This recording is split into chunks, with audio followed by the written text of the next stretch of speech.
So what's up, Allison? I was going to see how long I could just stare at you until you remembered that was the one thing you need to say for the next 6 minutes. Well, bro, I've been surrounded by fraud lately. Both Netflix and Hulu have released documentaries about the Fyre Festival, and there's a new podcast out called The Dropout, and it's all about Elizabeth Holmes and Theranos, so I've got fraud on my mind. It occurred to me that while both of these frauds are different, they are also very similar, and there are some lessons to be learned so that you at home can commit your very own fraud. Or identify fraud when you're faced with it at work or life. So today I'm going to offer 5 lessons for committing fraud from the Elizabeth Holmes and Billy McFarland School for Deceptive Leadership. How exciting. I know. So I talked about Theranos and Elizabeth Holmes in an earlier episode, and you probably already know the gist, but basically Elizabeth Holmes lied about inventing a device that could test for many medical conditions using just a pinprick of blood. She took in millions, hundreds of millions from VC investors and lied for over a decade that the technology existed, when in fact it did not. And then here's the background on the Fyre Festival, which, bro, you don't know anything about? Not really? Ever so little. Okay, sit back. It's fun. So Ja Rule, yes, Ja Rule the rapper, and a random guy from New Jersey named Billy McFarland were buddies. McFarland was a budding entrepreneur. He created a company. He created a couple companies, but his most recent company, I guess you could describe it as like an Uber for booking celebrities. So if you want to have like Ariana Grande, but probably someone not as big as her at your bat mitzvah, you go on to this app and you're like, here's who I want at my party. Is it the same one that allows you to have like Lou Ferrigno call you up on your birthday to say happy birthday? I didn't know that was a thing. There's this whole service where you could hire people who maybe are past their prime in terms of their careers to call up someone that you love to say happy birthday. Did someone do that for you? Or did no, you? But I sent it to someone because someone who was a Lou Ferrigno fan. Yeah. Okay. So yeah, like that, but not Lou Ferrigno. I mean, maybe you could book him through this app. I don't know. So anyway, McFarland and Ja Rule got to talking while they were on a trip to the Bahamas, and they decided that they wanted to throw the most millennial luxury music festival ever on a private island formerly belonging to Pablo Escobar. We all watch Narcos, right? Yes, I want to party like Escobar. Will we feed snitches to hippos? No. But there will be tons of supermodels. At least that's what attendees were promised. And a bunch of supermodels I've never heard of were paid to be part of a coordinated ad campaign on Instagram to post pictures of themselves and yap about how amazeballs the Fyre Festival was going to be. The promotional video for the Fyre Festival showed footage of private planes and, again, more models, blue water, yachts. It was described as, quote, an immersive music festival, 2 transformative weekends on the boundaries of the impossible. The boundaries of the impossible. Foreshadowing. The Fyre Festival was to take place just 4 months later in April. Tickets to attend were priced between $1,200 and $25,000. Although you could easily spend over $100,000 on some of the VP add-ons like yachts and, I don't know, whatever the kids like these days. But what people got was far less luxurious and more like a post-apocalyptic struggle for survival. It was mass chaos. Instead of luxury, eco-friendly domes and villas, people were put up in FEMA tents, like literally they were FEMA tents, that were soaking wet because there had been a ton of rainfall yesterday. So you got a FEMA tent and a wet mattress. And they ate cold American cheese sandwiches. There was very little water. All of the music acts had bailed. And it didn't even end up being on the private Pablo Escobar Island. The location ended up being just kind of a rocky construction site on Exuma with a few porta pots.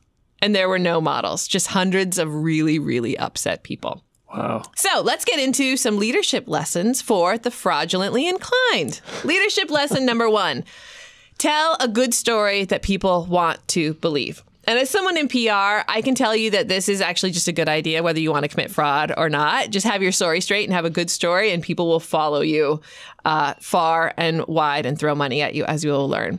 But let's look at the story that Theranos created first. Steve Jobs-esque wunderkind, who's easy on the eyes, has found a way to conveniently diagnose people using minimal blood. It's going to change the world and save lives. As John Carreyrou highlighted in his book, there was a yearning to see a female entrepreneur break out and succeed on the scale that all of these men had. Zuckerberg, Page, Brin, Jobs, Gates before them. As a young, conventionally attractive woman, he adds, Holmes was also able to charm many of the older men who eventually backed her. And what was the story that the Fyre Festival created? You too can party like a celebrity with supermodels. Now, granted, the first story has a little bit more altruism to it than paying for the possibility of doing shots with someone called Bella Hadid on Pablo Escobar's private island, but still a good story. People believed because they wanted to believe, and when you really want to believe, you are less likely to listen to reason. All right, lesson number 2. When faced with a boatload of money, don't let something like a lack of experience get in the way.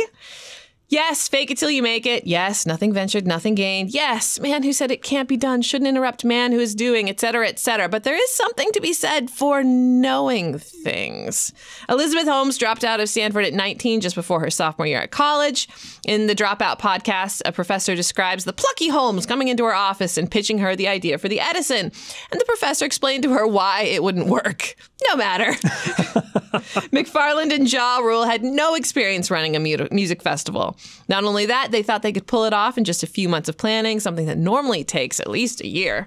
The inexperience also extended to their pilot that we meet in the Netflix doc, Keith. Keith taught himself how to fly a plane using Microsoft Flight Simulator. Oh, my goodness gracious. Okay, remember Keith. He's going to come up later. All right. Nothing buys bad decisions time to really play out like good old-fashioned heaps of money. In 2016 and 2017, McFarland raised approximately $7.9 million from at least 43 investors in Fyre Media Offerings, that's his app company, and approximately $16.5 million from at least 59 investors into the Fyre Festival offerings. And of course, Elizabeth Holmes raised upwards of $700 million for Theranos, which allowed her to keep the lights on for over a decade. All right, leadership lesson 3. Inspire a small, tight crew of people. In a fawning pre-fall of Theranos in an Inc. article, it was titled 21 Surprising Facts About Elizabeth Holmes. Number 21 is that Holmes is notoriously secretive, and while she's been criticized by industry peers as such, she insists she must protect her technology from the prying eyes of competitors. Yes, protect that non-existent technology. Holmes and her secret boyfriend / COO, Sunny Balwani, were all about secrets, not just about the relationship, but also the truth about Theranos. Holmes arranged the company so that everyone was purposefully siloed. Employees weren't even allowed to communicate with each other about what they were working on. It's like a cult. But they were inspired to change the world. It was like a cult. So there's Paul Sappho is quoted as saying, "There's one cardinal rule in Silicon Valley that most people never realize, and that is never breathe your own exhaust." And this is someone who is so deeply self-deluded by her own optimism and faith in herself, he said, and delusion is contagious.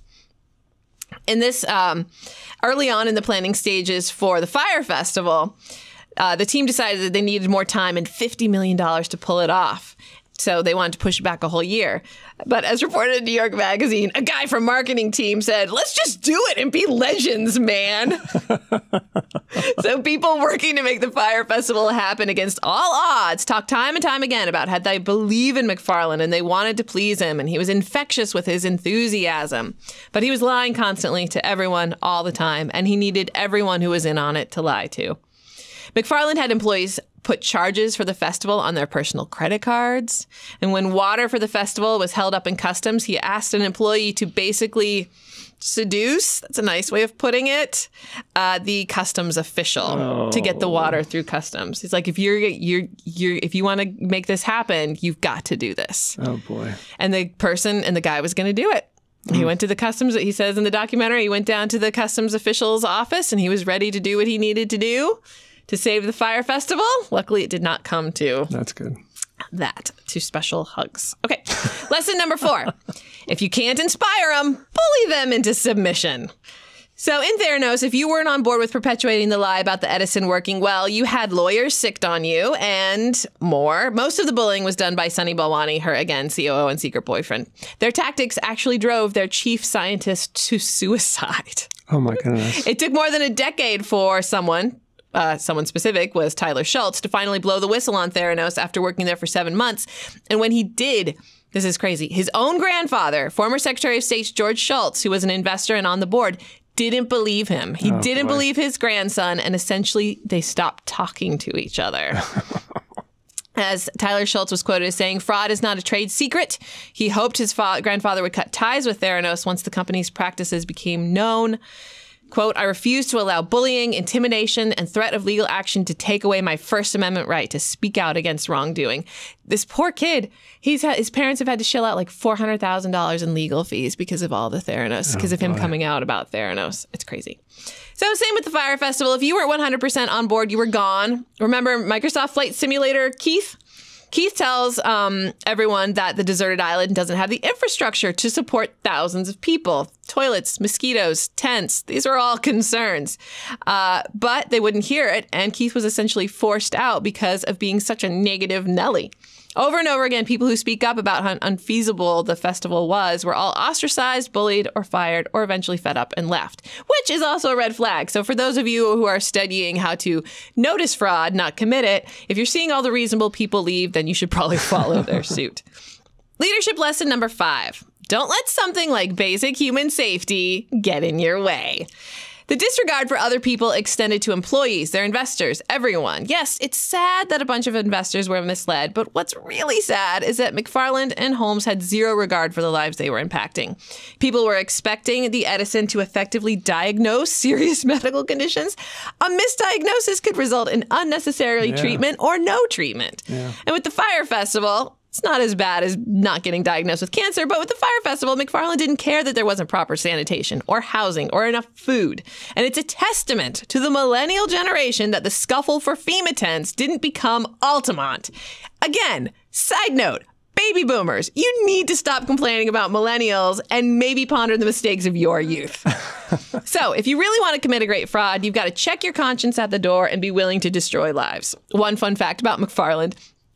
He lied to investors and the SEC about all his assets, such as he said he had 2.5 million in Facebook shares when he actually only had 1,500 in Facebook shares. He claimed to own an $8 million island in the Bahamas. Here's one feel-good story, though. Local laborers and vendors for the Fyre Festival were never paid. That's not the feel-good part. One woman in the Netflix documentary, she was brought in at the last minute to cater the festival. She sobbed on camera in the documentary because she lost her life savings.